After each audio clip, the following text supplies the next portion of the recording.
अस्सलाम वालेकुम मोहतरम नाजरीन। आज मैं आपके सामने उर्दू हुरूफ तहजी का तलफ़ुज़ पेश करने की कोशिश करूँगा, तो आप थोड़ा गौर करें इस बात पर। अलिफ, बे, पे, ते, टे, से, यहाँ तक हम ठीक पढ़ाते हैं, और फिर पढ़ाते हैं जीम, वो भी ठीक है। उसके बाद हम पढ़ाते हैं चीम, हाय और खाए, जो कि गलत है। तो इनका असली तलफ़ुज़ है चे, हे और खे। उसके बाद दाल, डाल, जाल, रे, डे, जे, तो यहाँ तक भी ठीक है। फिर पढ़ाते हैं हम, ये सभी नहीं, कुछ पढ़ाते हैं, वो पढ़ाते हैं चे, तो चे नहीं है ये। कश्मीर में असल में हम इसको चे ही ज़्यादातर पढ़ाते हैं, लेकिन असल में है ये जे। उसके बाद शीन, शीन, स्वाद, ज़्वाद, त्वाई, ज़्वाई, आइन, गैन, फे, क़ाफ, तो काफ यहाँ तक भी ठीक है। उसके बाद हम पढ़ाते हैं कीफ, जो कि गलत है, तो वहाँ पर भी काफ ही है, कीफ कोई लफ्ज़ नहीं है। ये अरबी का ये हर्फ है और इसका तलफ़ुज़ भी वही है, काफ। गाफ, लाम, मीम, नून, वाव, हे, तो ये अब दूसरा हे आ गया।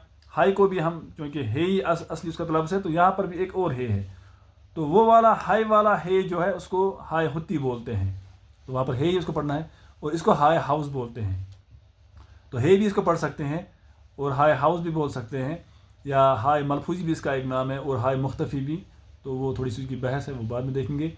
तो उसके बाद है दूसरा है जिसको हम दो चश्मी हे कहते हैं, तो असल में वो हाय मखलूत है, उसको भी आप हे ही पढ़ाएं, या दो चश्मी हे भी पढ़ा सकते हैं समझाने के लिए बच्चों को, लेकिन असल में वो हाय मखलूत है। तो हाय मखलूत का मतलब क्या है कि वो असल में अलग से नहीं आता है, वो किसी हर्फ के साथ आता है। जैसे बे के साथ आता है भ, भालू, इसी तरह पे के साथ फ, तो वो फिर एक ही लफ्ज़ एक ही हर्फ बन जाता है, इसलिए उसको मखलूत बोलते हैं। यानी वो दो हरूफ का मरकब होता है, फ, फूल, इसी तरह झ, झूला, इसी तरह बाकी अल्फाज। तो उसके बाद हम पढ़ते हैं हमज़ा, तो हमज़ा असल में ज़्यादातर अराब की सूरत में ही इस्तेमाल होता है, यानी जैसे ज़ेर, ज़बर और पेश हम इस्तेमाल करते हैं, वैसे ही मिसाल के तौर पर हम पढ़ते हैं इब्तिदा, और हम पढ़ते हैं शोरा, लिखते हैं हम शायर की जमा शोरा, तो वहाँ पर हम अलिफ के बाद हमज़ा लगाते हैं। हम पढ़ते हैं नाला दिल, नाला और दिल, जब हम मुरक्कब बनाते हैं तो ऊपर हमज़ा लगाते हैं, तो वहाँ पर ये अराब का ही काम देता है हमज़ा, तो वहाँ पर तो ये अराब ही है। उसके बाद हमज़ा, उसके बाद ये और ये, यानी वो दोनों ये हैं, तो और यही बच्चों को बताना भी है। हम पढ़ाते हैं छोटी ये और बड़ी ये इसका तलफ़ुज़ सही नहीं है।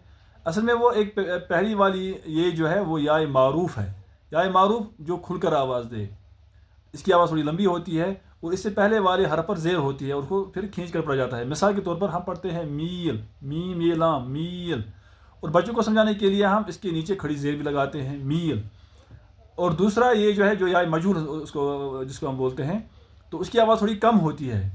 मिसाल के तौर पर मैल, अब यहाँ पर मील है और यहाँ पर मैल है, मीम ये लाम, यहाँ पर भी मीम ये लाम है, यानी दोनों अल्फाज जो है हरूफ सेम है, कोई फ़र्क नहीं, एक ही जैसे हरूफ, तीन हरूफ है और मीम ये लाम है, लेकिन आवाज़ अलग अलग है, मील और मैल। तो फ़र्क सिर्फ ये है आवाज़ का, यानी ये जो मील है वहाँ पर या ये मारूफ इस्तेमाल हुआ है, और जो मैल है वहाँ पर या मजहूर इस्तेमाल हुआ है।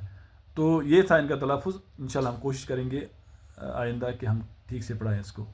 अस्सलामु अलैकुम वरहमतुल्लाहि वबरकातुहू।